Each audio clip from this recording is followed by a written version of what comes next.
Hey, what's up everyone? Welcome to Awkward Situations, the series where you people write comments about situations happening in your lives, awkward or otherwise, and then we talk about them. And usually when I say we, I mean me. I don't know why I use the term we, as if we're all in this together. It's just me sitting in my room, but you guys are in the comments and I like interacting with you. But today, when I say we, I mean myself and my friend Sidearms, who's going to join me for the first situation, and then I'm going to come back and do the second and third situation all by myself because I can't have him dominating the whole episode. He's too damn good. I already recorded that first situation. It's 4:43 a.m. We recorded it at about 1 a.m.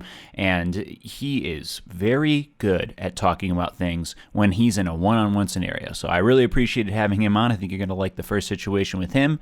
And the next two situations will definitely be a drop-off because it's just going to be me. And I'm tired, but I do have a full stomach. I can't record videos on an empty stomach. I've been having, problems lately, back problems, and I feel like I'm getting sick, and I'm paranoid about that. And I just can't wait to get to January and ease up a bit on the videos, but still get things done. So I don't know what I'm talking about. Let's get to that first situation with Sidearms right now. All right, for our first awkward situation, I have my friend Sidearms with me because this was basically written for him. So can you please say hi, Sidearms? Hi, Sidearms. Didn't make it awkward at all. I appreciate you, man. All right, man, you asked me to say that. I'm following orders, Joe. I said you didn't make it awkward? Okay, well, I'm going to read this for you. I'm going to read this, and you're going to give me some great advice, or give him some great advice, rather. Him or her. Let's not assume genders. Okay. And then I'll talk, and then things will happen. So here we go. Hey, Joel, I need girl advice from a true pussy slayer. That's you, Side. So I have been texting this girl who I have known for a few years on and off for a while now, and I have completely fallen for her. We went on one date over the summer, which went extremely well, in this guy's opinion, or girl. We went out to lunch and sat in the restaurant for 4 hours talking and laughing. We both had busy summers and we're trying to find another time to hang out. I texted her 2 weeks ago to see if she wanted to go out and do something. She said she was busy, but we definitely need to next weekend, which is this one, November 19th. So this is kind of old. I texted her a few times to see when she was available, and she didn't respond to me. I tried texting her about something else completely, and she will sometimes respond, but will often stop responding after 1 or 2 texts, though she posts on Snapchat constantly. I don't stalk her. She's just really active on social media, and I don't have many friends. I really like her, and we click really well, and I don't understand why she is somewhat avoiding me, and I don't know if I should confront her about it or what. Please help. Oh, so you're asking the only guy who has never been in a relationship. My only friend who hasn't been in a relationship. Well, that's, maybe that's good. So I'd get a fresh perspective. Yeah. Someone who hasn't been in a relationship versus Joel, who is married and has been in a couple of relationships, including a long-term. Okay, don't make the joke about you didn't know I was married because you were at the wedding. And if you make it one time, I took a picture of your driver's license, and I'm going to tweet it out if you make the joke. Did you really? No. What kind of creep takes a picture of a friend's driver's license? I don't know. I just. Okay, we watched dude. Okay. You need to help this dude. I know. Okay. I know our life experiences together. I experienced them with you. So I'll tell you what I would do in that scenario, man. If you're saying that she hasn't, I mean, this is after the fact, so maybe they figured this out or whatever. But maybe he'll reply back to his own comment or something. Who knows? But if things are still the same, I think you should just try to take a hint and not pursue it anymore, because pretty much I think that's over and done with if she's not responding to you. And if you ask her, hey, what'd you think about the game? She's like, oh, that's cool. Hey, I don't know, do you like Obelisk the Tormentor? And she just stops responding. Then if you hit her with a flirty line like that, do you like Obelisk the Tormentor?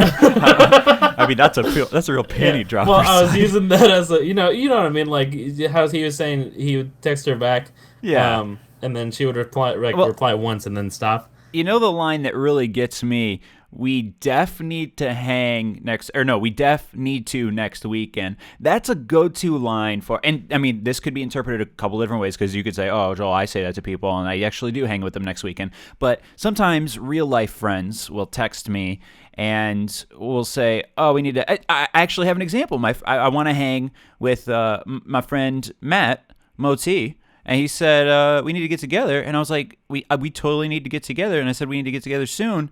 But it was in the midst of December, and I knew we weren't getting together soon. And I don't even have romantic feelings for the man. I don't care to see him naked. It wouldn't be bad. Liar. But, if I've had that situation in like romantic and or non-romantic relationships before, where it's kind of like we're a culture that has difficulty letting people down. You know, if we were a culture that was just completely brutally honest, it would make things more efficient. But at the same time, we are emotional beings, and words can be cutting, and the truth can hurt. So it seems like she's not super interested, but that's okay because there's many women in this world. How about he tries this on for size? How about he tells her that he's about to go on vacation for a month and they need to hang at least one more time before they leave? How about he takes it a step further and says, I'm about to drive off a cliff. I drank a bottle of Jack and swallowed a bottle of pills, and if you don't come hook up with me, no?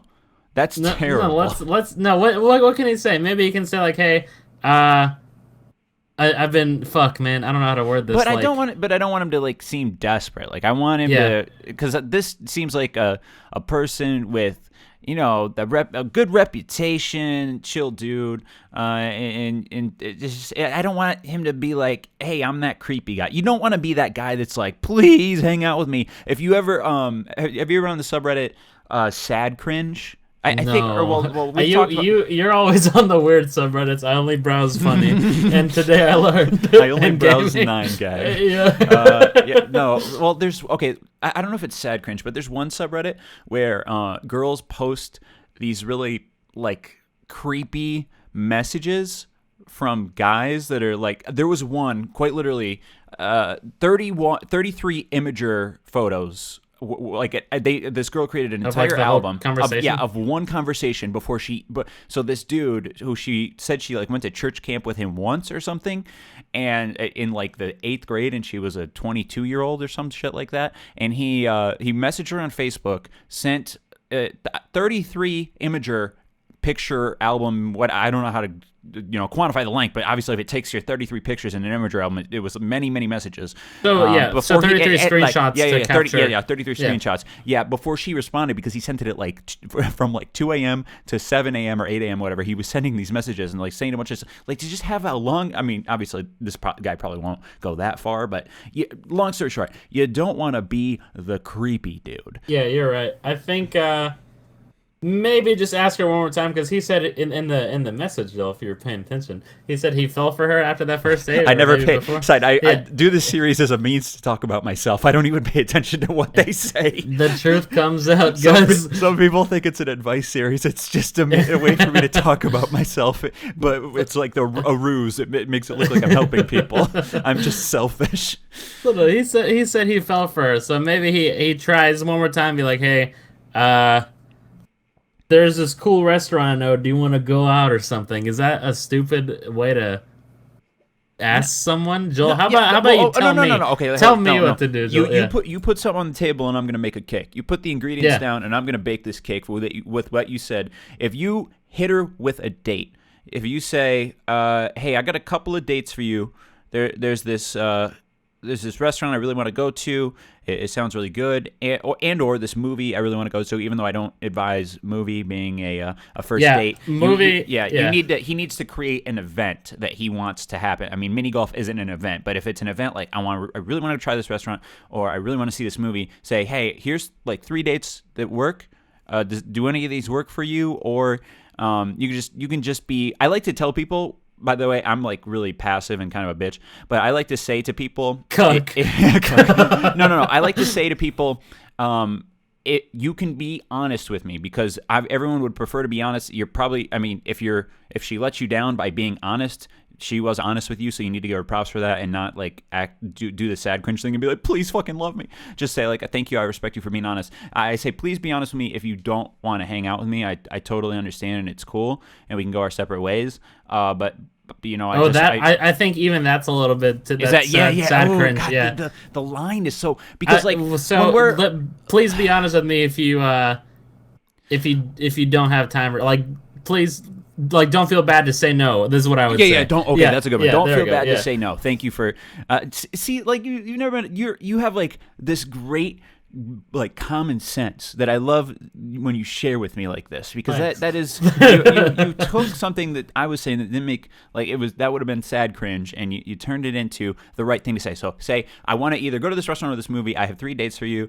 Don't feel bad to say no, and just if you don't have enough time or whatever, or I would just make it casual, not anything like.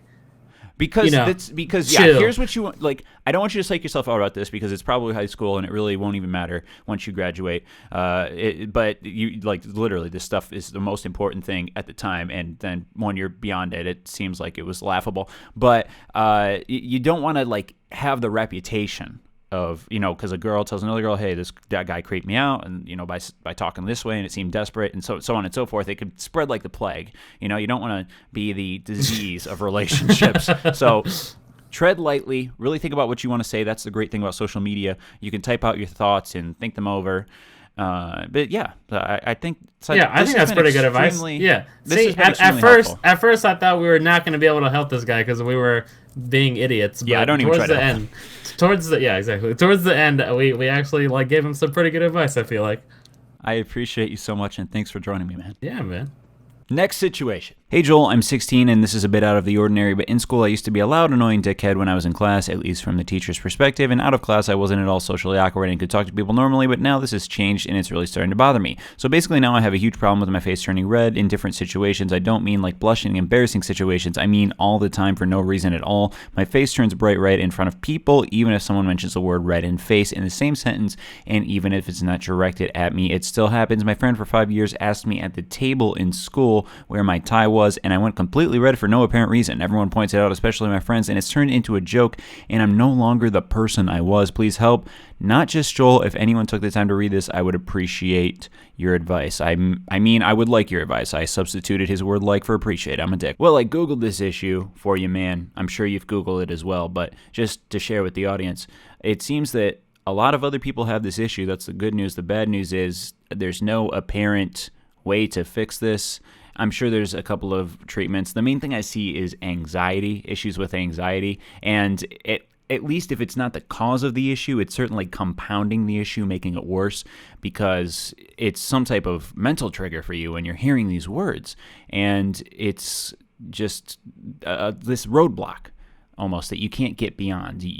I mean, to say the words red in face, I mean, what if it's I read a book? Like, your friend comes up to you like, I read a book, but it's R-E-A-D instead of R-E-D. Are you going that deep into it? I mean, it's just a whole mental complex at this point, and I feel bad for you. I feel very bad for you. I can kind of relate to this because in high school and kind of to this day, although I'm quite literally growing out of it by getting larger, I was very skinny, and I've always been elongated. I'm tall and lengthy. Lengthy, I don't know if those words are related or which one you use to describe humans that look like gorillas, but that's me. Well, no, orangutan. I look like an orangutan with less body hair. But there was this coach on my JV basketball team, and he wasn't the head coach, but he was like an assistant coach. And if any of you play sports, you'll know this type of guy that I'm talking about. He's the guy that's maybe 5-6 years removed from high school, and he still acts like young and cool around the kids, but when he needs to be authoritative, he's like, yeah, listen up, you dumb fucking kids. Listen to me, I have authority, I'm 24. But, I mean, he's a nice guy. I don't know him now, but I didn't have anything against him, but he started doing this thing where he would call me Bones on the court, like, because I'm made up of just bones in my body, and it looked like my skin wasn't covering my bones, so that started to become a thing. And no one really chooses their nicknames usually unless you're some pretentious dick and you just walk into school and you're like, hey, call me Electric Penguin from now on. Just fucking do it, trust me. But I didn't get to choose that nickname. A lot of people called me Vanilla. Well, not a lot of people. It dwindled after. Not everyone in the school didn't know this, but my close friends called me VT or Vanilla Thunder because I started rapping in school, mostly as a joke, in the 7th grade when 8 Mile came out. That was a pretty big movie in Michigan. I feel like I state that once every other Awkward Situation episode, but it was a big thing in my youth in school. We liked rap culture at my 99.9% white school. Anyways, I had that nickname, but the one that really caught on in high school for a solid period of time was Bones, because my JV coach would say, like, hey, good play, Bones. And then, my friends would say to me, my bones, whatever. And I would just like not respond to it. I wouldn't get flush red and embarrassed as like what you're saying here, but I mean, it sucks to just have people point things out to you. And I don't really know what to say about that in terms of advice, other than get used to it. That's like terrible advice. I wish Sidearms was still here. I shouldn't have kicked him off. I should have had him help me with this one too. But I've dealt with that too, and it does suck. And you know what I didn't notice before I started posting videos on the internet? That my lips were extremely red. People say I'm wearing red lipstick, and I've tried to change the lighting and all of these things, and I just start to look at people's lips in casual conversation, and then I go look at my lips in a mirror, and my lips are just very red, and I don't know what that means, but people point it out to me. I don't know if it's supposed to be a good or a bad thing. People say, why are you wearing lipstick in your videos? And I don't know if it's even a bad thing to wear lipstick. I actually have this chapstick, Nivea A Kiss of Berry Swirl Vitamin Enriched Lip Care. It's my favorite chapstick, and I think it makes my lips more red because it honestly looks like lipstick. I mean, if I applied this in certain circles, I might get in a physical altercation. Well, do people get beat up for putting lipstick on? I don't know what I'm trying to assume here. This is just the least masculine thing I carry around with me.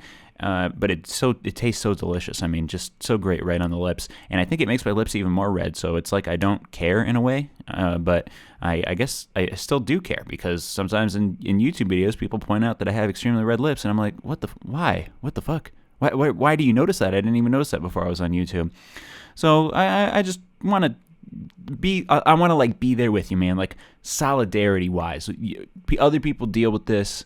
Not to your level, and I hope if you get on the Google machine, you can look up some anxiety-related help tips.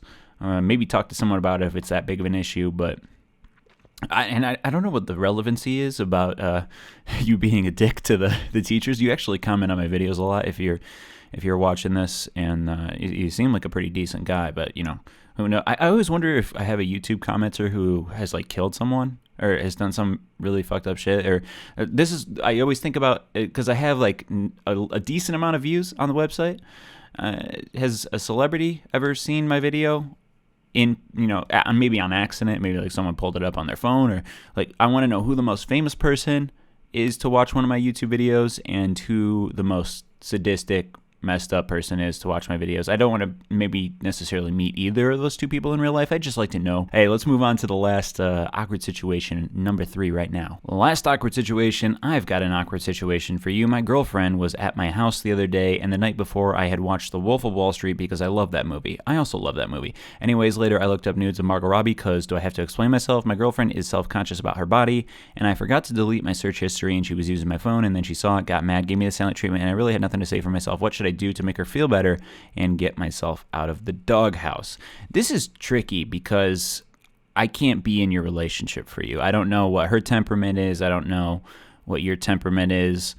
Between myself and my wife, I would, before I go any further, obviously apologize if you haven't done that already. I'm going to assume you already did some form of apology and just buy her flowers or whatever kids do nowadays. Maybe send her a picture with a Snapchat flower filter on your face and then say, hey, here's some flowers.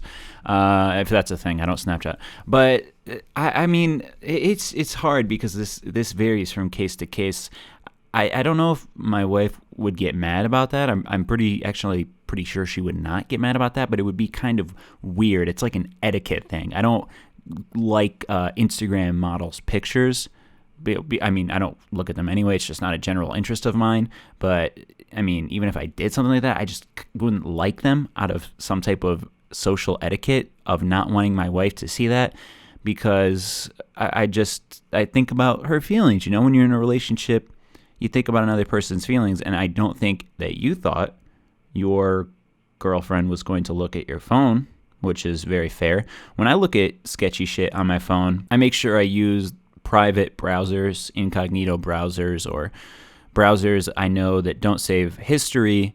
I have like a few different options on my phone, and you could look those options up yourself.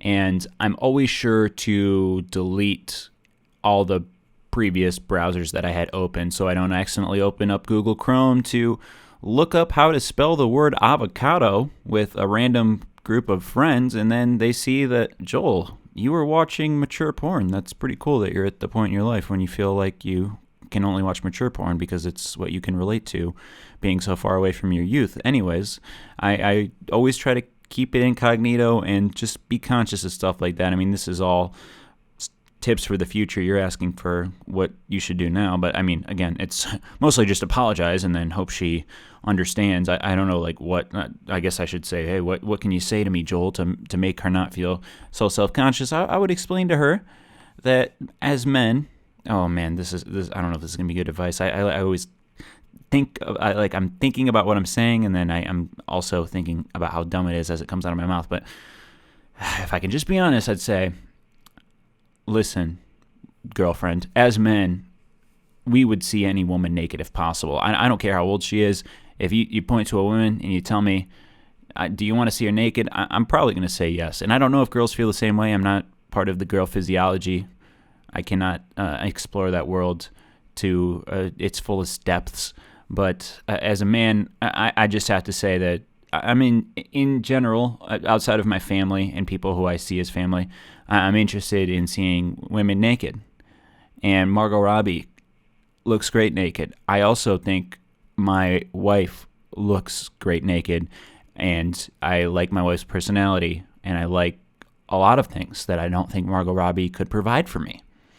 And I hope your girlfriend understands that you just, I mean, and you could say you missed, maybe you could say you went to the bathroom during that part of the movie. You know, I was at the bathroom. I was just trying to catch up on the plot. You know, the part of the movie where she's like in those French doors standing completely naked. I just missed that plot point, and I didn't really understand, you know, her relationship with Leo through the rest of the movie, baby. So I was just trying to look up like that part of the movie and really catch up on that plot and really study that plot. And I think I'm going to look at it up a few more times, you know, so I could really understand, you know, I know she's naked, but I'm more just trying to understand the plot. That's, if you want to give her like the worst bullshit excuse ever. But yeah, in the future, definitely keep it incognito. I have a fun, I want to like save this story because the story is so good.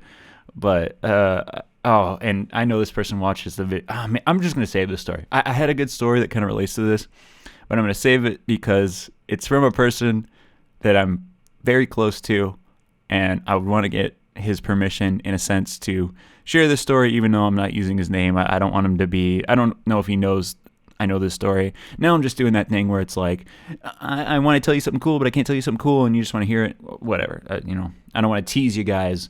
I want to thank you for watching this video. I think it's about time to end it. It's late. I feel like we started with some decently high energy, and then we sloped down a bit. I do feel like I'm getting sick. My throat feels a little weird. You don't care. Hey, have a good rest of your holiday weekend. Stay safe on New Year's Eve. Do not drink and drive. But if you're like me, you're probably just going to be inside. I'm actually going to be outside, being social. But stay inside and play video games. It's much safer. Have a great holiday weekend, everyone. Goodbye.